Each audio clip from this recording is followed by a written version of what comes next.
Meus irmãos, a paz do Senhor Jesus, eu quero trazer uma meditação no dia de hoje.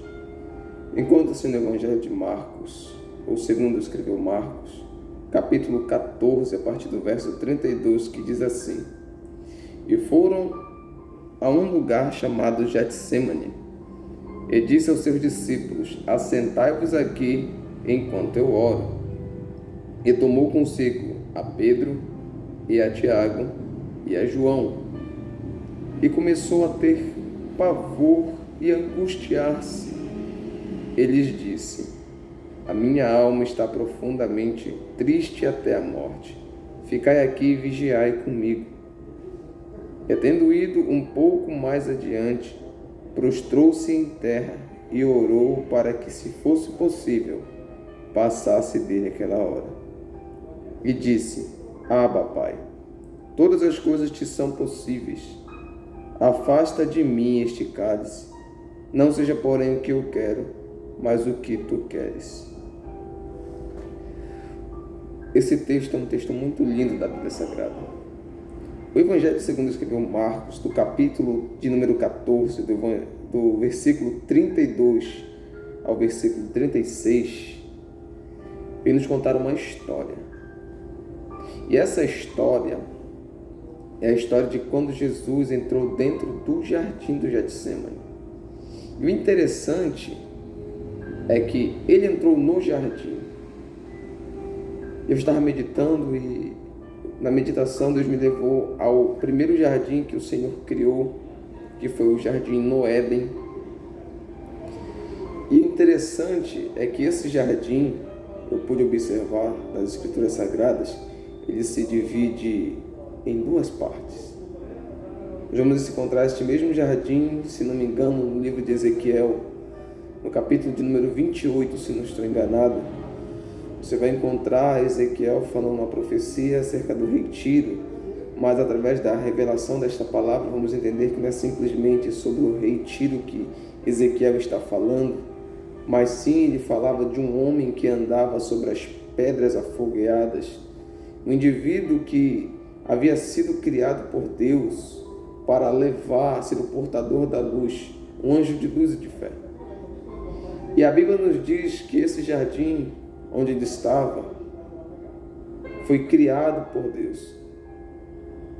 Muito interessante é, depois que ele se corrompeu por causa da sua beleza, se corrompeu por causa da formosura dele, é o profeta Isaías que vai dizer isso. O interessante da história é o seguinte: ele foi expulso do jardim. Uma infinidade de anos mais tarde, Deus, o Senhor, vai criar um outro jardim.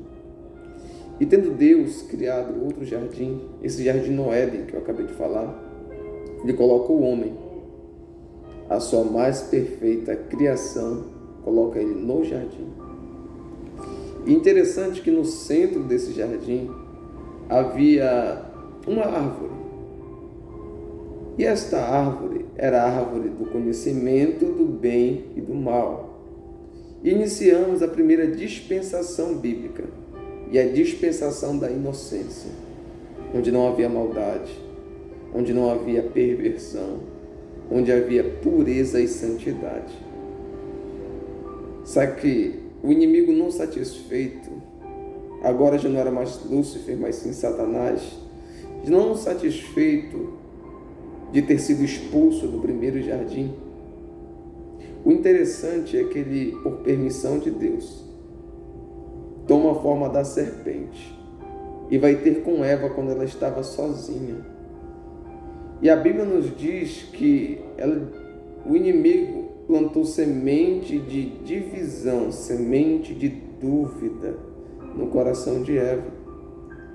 Ele chega perguntando: é verdade que que vocês não podem comer nenhuma fruta do jardim? E Eva fala aquilo que Deus, o Senhor, lhe disse: não, de todas as árvores poderemos comer, de todos os frutos poderemos nos alimentar, exceto a árvore do conhecimento do bem e do mal.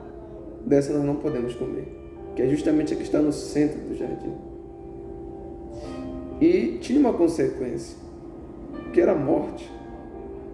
E o interessante é que A serpente disse: vocês não irão morrer, vocês serão semelhantes a Deus. E saiu da presença de Eva, plantando semente de dúvida, semente de incerteza.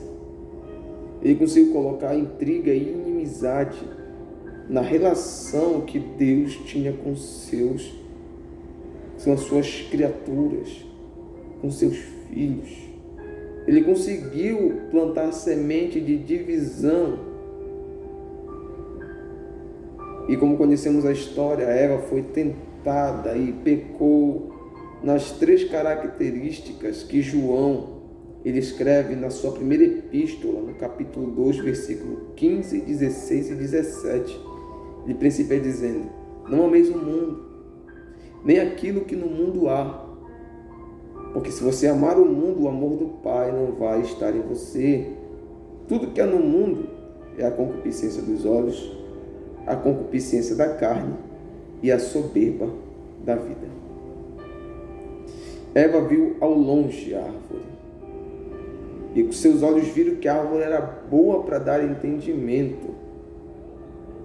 Concupiscência dos olhos. O que é concupiscência? A palavra concupiscência significa desejo de ter ou de fazer algo que Deus não quer que tenhamos ou façamos. Em outras palavras, é um desejo desenfreado para fazer aquilo que não é permitido por Deus. E Eva fez isso. Ela olhou para a árvore. E olhando, ela viu que a árvore era boa, era agradável, era atraente. E o interessante é o seguinte, que ela olhou e levou ela a tocar no fruto. Concupiscência da carne. Ela desejou, ela almejava se deleitar naquele fruto proibido. E sabe o mais interessante? É que ela comeu o fruto. E agora, dentro do coração dela, iludida pelas mentiras de Satanás, ela acreditava que ela era semelhante a Deus. E por fim, entrou na vida dela a soberba da vida. Que é um indivíduo soberbo? É aquele indivíduo que não precisa de ninguém, ele acha que não precisa de ninguém, ele pode fazer tudo sozinho, ele nunca pede ajuda, nunca assume quando está errado, pelo contrário. A minha Bíblia diz que Deus dá maior graça ao humilde, mas abate todo soberbo, ele resiste ao soberbo. Automaticamente, Eva saiu da graça, da presença de Deus. E o interessante de tudo isso é o seguinte, que não se fosse o bastante, ela, iludida pelas mentiras de Satanás, induziu também a mesma semente no coração de Adão, seu marido. E como conhecemos a história, ele também comeu do fruto. O fruto que era proibido. Comeu do fruto, olhou, se deleitou, comeu e se sentiu, e entrou a soberba e se sentiu autossuficiente ao ponto de perder a glória de Deus. A Bíblia nos diz que quando Deus criou Adão e Eva, eles estavam nus, mas não tinham vergonha. E as consequências do pecado, primeiramente, é essa, é a vergonha. Deus, na viração do dia, ele veio conversar com o homem no jardim. E quando Deus, o Senhor, chamou por Adão, Adão não veio. E sabe o que foi que Adão falou de trás de uma árvore? Estou aqui, Senhor. Escondi-me porque vi que estava nu. Se escondeu porque teve vergonha. Vergonha do quê? Não era porque ele estava nu. Não era porque estava sem vestimentos, porque naquela época não havia necessidade. Lembra do que eu disse no princípio do vídeo? Havia pureza, havia santidade na dispensação da inocência. Mas a inocência foi arrancada a partir do momento que Adão e Eva partilharam do fruto. E a glória de Deus saiu deles. E a Bíblia nos diz que o homem foi expulso do jardim. Não foi a morte que eles esperavam, imediato foi a morte espiritual. Perderam a presença de Deus, perderam a glória de Deus no seu interior, perderam a essência que Deus havia posto dentro deles. E muitos anos depois, vieram experimentar a morte física. Agora o homem estava lançado basicamente à própria sorte, longe de Deus, longe do jardim, perderam para sempre o caminho. E este é o segundo jardim. O Antigo Testamento inteiro divide-se em 5 dispensações, que é a dispensação da inocência, da consciência, do governo humano, da era patriarcal e da lei. A mais longa dispensação do Antigo Testamento é a dispensação da lei, que ela principia quando o Senhor manda a lei por intermédio de Moisés e termina após o nascimento de Jesus, onde se inicia a dispensação da graça do Senhor. E é interessante que de Gênesis a Malaquias, o ser humano ele vem caindo. Todo homem que Deus levantava na terra, ele não era capaz de agradar 100% a Deus. Vamos observar os grandes homens da Bíblia, por exemplo, Davi, que é conhecido na Bíblia como homem segundo o coração de Deus, correu para cima de uma mulher que era casada, se interessou por ela, novamente a concupiscência dos olhos imperando, levou a ele observar aquela mulher que estava tomando banho, saindo da sua época de impureza, estava se lavando. Davi viu, Davi a cobiçou, mandou homens chamarem ela para seu palácio, deitou com ela, e depois que ele viu o que tinha feito, mandou matar Urias, colocou Urias, que era seu amigo, na linha de frente. Morreu. Daquele fruto, daquele relacionamento, daquela relação proibida, surgiu um filho. E a Bíblia nos diz que não foi possível que a criança viesse sobreviver, Deus feriu ela com uma enfermidade. E Davi não se arrependeu do que havia feito. Até que Deus, o Senhor, levou um profeta, como conhecemos também a história, o profeta Natan, deu-lhe uma palavra, e através da palavra Davi reconheceu o seu erro e se arrependeu. Ele escreveu o Salmo 51 justamente por isso, verso 10, onde ele pede: cria em mim, ó Deus, um coração puro, renova em mim um espírito reto, não me lances fora da tua presença, e nem retire de mim o teu Espírito Santo. É o que Davi pede no Salmo 51, verso 10 e 11. Davi correu para uma mulher. Salomão, que é o seu sucessor, o homem mais sábio e rico, correu para cima de 1000. Voltando um pouquinho antes, um grande homem de Deus, Elias, fugiu de uma mulher. Os homens que Deus levantou, Sansão, que era um juiz, ele acabou revelando seu segredo para Dalila. Não interprete mal, não estou querendo condenar ninguém, eu não estou falando que a culpa é das mulheres, eu estou apenas citando versículos bíblicos de homens que acabaram perdendo o que havia dentro deles por causa da concupiscência dos olhos. E é interessante que a dispensação da lei acaba e inicia-se a dispensação da graça. O homem havia perdido o caminho do jardim. Estava impossibilitado porque estava afogado nos seus pecados, nas suas concupiscências, nos seus próprios desejos, em suas próprias vontades. Mas a Bíblia nos diz que Deus envia seu Filho à face da terra. E é interessante porque Deus enviou seu Filho após um período de quase 400 anos que ele se cala para a humanidade, que é justamente a página branca que divide o Antigo do Novo Testamento, que divide Malaquias e Mateus. É um período de 400 anos, ou aproximadamente 400 anos, que Deus se cala para a humanidade. É chamado período interbíblico. onde não havia aparição teofânica, não havia milagre, não havia profecia. Era uma calamidade espiritual total, porque Deus estava calado. Mas o silêncio de Deus, ou o jejum de silêncio de Deus, termina quando um homem chamado João Batista, ou João o Batista, porque ele batizava as pessoas ao arrependimento, é levantado, erguido por Deus, o último profeta segundo a dispensação da lei.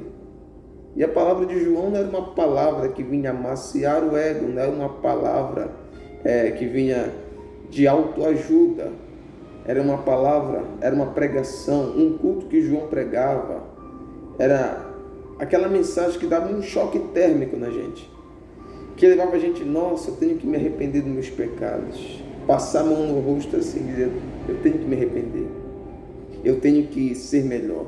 Era a mensagem de João. Ele falava, arrependei-vos, é chegado o reino dos céus. E Jesus vem até João, ele é batizado nas águas, o Espírito Santo do céu desce sobre a vida dele. Sabe o interessante? Jesus foi cheio do Espírito Santo, o Espírito Santo levou ele ao deserto para ser tentado 40 dias e 40 noites. E a tentação, ele venceu por intermédio da palavra. Satanás veio, disse, pega essas pedras e transforma em pão, se tu és o Filho de Deus. E falou, Jesus olhou para ele, eu acredito, mas também está escrito, nem só de pão viverá o homem, mas de toda palavra que sai da boca de Deus. Satanás levou ele em cima do pináculo, que é o ponto mais alto do templo erguido por Salomão, e disse, lança-te daqui abaixo, porque está escrito que o Senhor dará ordem aos seus anjos para que te guardem em todos os teus caminhos e para que teus pés não se tropecem em pedras. E Jesus olhou para ele e disse, mas também está escrito, não tentarás o Senhor teu Deus. E por último, levou ele ao mais alto monte e mostrou todas as riquezas do mundo. E disse, isso tudo aqui é meu, e eu te darei, se tu de joelhos dobrados se prostrar diante de mim e me adorar. Jesus disse, vai-te, Satanás, porque está escrito, somente ao Senhor teu Deus adorarás e somente a Ele prestarás culto. A tentação foi vencida pelo poder da palavra. Sabe o que Jesus me ensina no deserto? Satanás queria que Jesus usasse sua divindade, porque Jesus é Deus, é o Deus dentro do homem. Só que Jesus usou sua humanidade para vencer a tentação no deserto. Ele mostrou para mim e para você que é possível vencer Satanás. Como assim? Não é uma disputa de poderes. Jesus mostrou que através do poder da palavra nós vencemos a tentação. Nós vencemos a provação no deserto. Foi a primeira prova dele, foi essa, após ter sido batizado, ser tentado. E é interessante que vai um desfecho da história muito linda. Jesus curou mais do que o corpo, mais do que a mente. Jesus curou muitos corações de pessoas que não tinham esperança, de pessoas que eram excluídas. Desvinculou um povo de uma religiosidade e trouxe para serem verdadeiros adoradores. É interessante que quando ele entra no jardim, ele leva seus amigos. Jesus mostrou o caminho para o jardim. Ele entra, ele sente as angústias, tudo antecipadamente. Ele sente a cruz, os cravos em suas mãos, as chicotadas em suas costas, a coroa de espinhos sobre sua cabeça. Tem um evangelho que diz que ele suou grandes gotas de sangue. E a Bíblia nos diz que Jesus orou ao Pai e falou: Abba, Pai, todas as coisas te são possíveis. E se é possível, passa de mim este cálice, passa de mim esta hora. Aí tem uma vírgula. E ele fala: todavia, cumpra-se em mim a sua vontade. Jesus tinha todo o direito, como a lei do livre-arbítrio ampara, de recusar a cruz, de recusar o sofrimento. Tinha todo o direito como homem de não fazer a vontade de Deus. Só que a oração de Jesus tem que ser seguida, um modelo para nós, um modelo para cada um de nós. A oração dele começa: Senhor, passa de mim esta hora, passa de mim esta agonia. Mas no término dela ele diz: todavia, se cumpra em mim a tua vontade.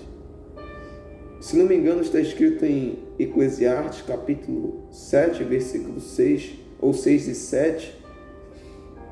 Está escrito a parte B do versículo: é melhor o final das coisas do que o princípio delas. O princípio da história da humanidade teve princípio com desobediência, teve princípio com queda, com pecado, com vergonha, com exclusão do jardim. Mas Jesus veio para mudar o fim da nossa história. Nossa história no final estava destinada a um final de choro e de ranger de dentes. Era um final de morte. Só que a própria vida desceu do céu para nos dar esperança. Ele entrou novamente no jardim, mostrou o caminho. Ele não entrou sozinho, ele entrou com seus 11 discípulos dentro do jardim. Sabe o que Deus falou comigo? Nós estávamos fora do jardim por causa dos nossos pecados. Mas Deus, através da pessoa do Senhor Jesus Cristo, nos ensina novamente o caminho do jardim. O caminho do jardim. O caminho do jardim é Jesus. João capítulo 14, versículo 6, o próprio Jesus diz: eu sou o caminho, a verdade e a vida. Ninguém vem ao Pai senão por mim. Ele não disse ninguém vai ao Pai. Ele disse ninguém vem ao Pai. O homem foi expulso do jardim, não tinha como voltar. O jardim representa o céu. O jardim representa o habitar de Deus. E o caminho ficou desconhecido do homem por causa do pecado. Aí vem Jesus do céu e diz: você quer chegar no jardim novamente? Você quer entrar no jardim novamente? Eu sou o caminho que você tem que seguir. Se imagine em uma mata desconhecida. Se imagine em um lugar onde você não conhece, você está perdido e você não pode ficar ali, porque se você ficar, você vai morrer. E aparece de repente um nativo daquela região. Você pede para ele: me mostra o caminho para que eu venha sair daqui. E esse indivíduo começa a andar na sua frente. Ele fala: você não vai mostrar o caminho. Ele vai virar para você e vai dizer: eu sou o caminho. Porque ele sabe como sair daquela situação. Ele sabe como sair do meio daquela situação difícil, daquele mato, daquela situação de risco.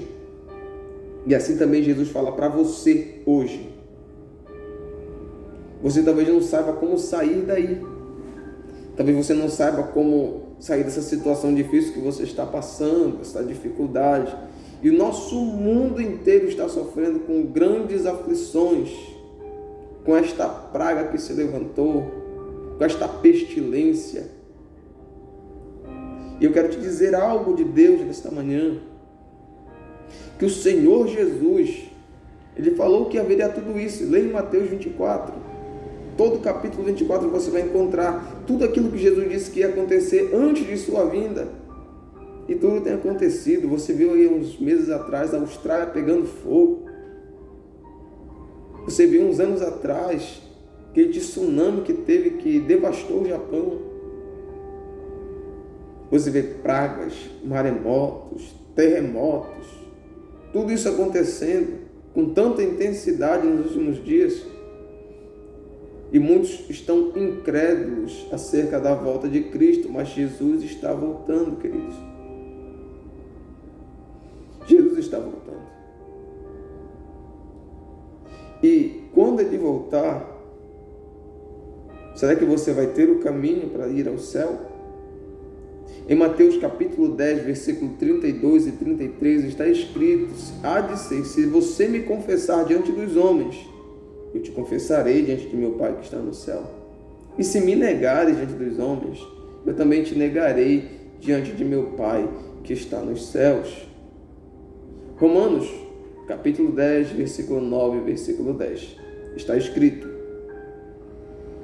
há de ser que, se com tua boca confessares a Deus, e em teu coração creres que Deus ressuscitou Jesus dentre os mortos, serás salvo. Porque a boca faz confissão para a justiça, e no coração se crê para a salvação. E o versículo de número 17, se não estou enganado, da mesma epístola de Paulo aos Romanos, capítulo 10, verso 17, está escrito: a fé, ela vem pelo ouvir, e ouvir a palavra de Deus. Não é por ouvir qualquer outro tipo de outra coisa, não vou falar. É ouvir a palavra. Não é ouvir alguém dizer que encontrou um cabelo no meio da Bíblia, colocar dentro de um copo d'água, tomar e ficar imune. Não é você pegar, por exemplo, qualquer outra coisa que um homem disse que está ungido, que está consagrado, passa na sua casa e você vai estar protegido. Êxodo capítulo 12, versículo 12, está escrito: aquele sangue vos servirá por sinal quando eu vier na terra do Egito. Eu vou ver a marca do sangue e vou poupar a casa. Sabe o que é que vai poupar a tua casa? Sabe o que é que vai poupar a tua família? É a marca do sangue do Cordeiro de Deus que tira o pecado do mundo. Você quer estar guardado, quer estar protegido? Confesse o nome do Senhor Jesus Cristo como teu único e suficiente Salvador. Jesus é o caminho, Jesus é a verdade, Jesus é a vida. Satanás veio matar, roubar e destruir, e isso ele faz muito bem. Sabe, Jesus veio te dar vida e vida com abundância. Você estava fora do jardim por causa dos pecados, eu também estava. Sou de um berço católico. Meu avô era o homem mais católico que eu conhecia na época. E outro depois dele não houve, porque o indivíduo ele fazia coisas extremas. Ele ia na casa de cada indivíduo da comunidade convidar para a missa no domingo. Infelizmente morreu sem Jesus. Mas o que eu quero dizer é isso, querido. Eu era de um berço católico. Eu estava perdido. Hoje eu estou em Cristo, estou no Evangelho. Leia o que está escrito em Êxodo 22:20, o Salmo 114. Leia o que está escrito em Apocalipse 22:15. Leia. Estou pregando a palavra. É a palavra que sara, é a palavra que liberta. Leia a Bíblia e você vai entender o que eu estou falando. Você vai entender que a palavra é alimento. Muitos hoje estão com fome, estão com sede, Mas não é simplesmente do alimento que está escasso. É a fome de Amós 8:11. Virão dias, diz assim o Senhor, que vai ter fome sobre a face da terra. Ele fala, fome não de pão e nem sede de água, é de ouvir a minha palavra. E hoje em dia está assim. A porta das congregações estão fechadas, muitos estão calados. Mas eu prefiro ser que nem João Batista, uma voz que clama no deserto. Jesus Cristo é o caminho que vai te levar ao céu, é o caminho que vai te levar ao Pai. E eu quero orar por você. Feche seus olhos onde você está. Quando você for ver esse vídeo, se você quiser aceitar a Jesus, ore comigo nesse momento. Eu vou interceder por você daqui. E Jesus vai te alcançar aí. Diga assim comigo, diga, Senhor Jesus, eu confesso o seu nome como meu único e suficiente Salvador. Perdoa meus pecados. Escreve meu nome no livro da vida. Em nome de Jesus. Você diz amém? Que Jesus possa te abençoar grandemente. É vida nova. É vida nova. Que Jesus te abençoe e te guarde neste dia.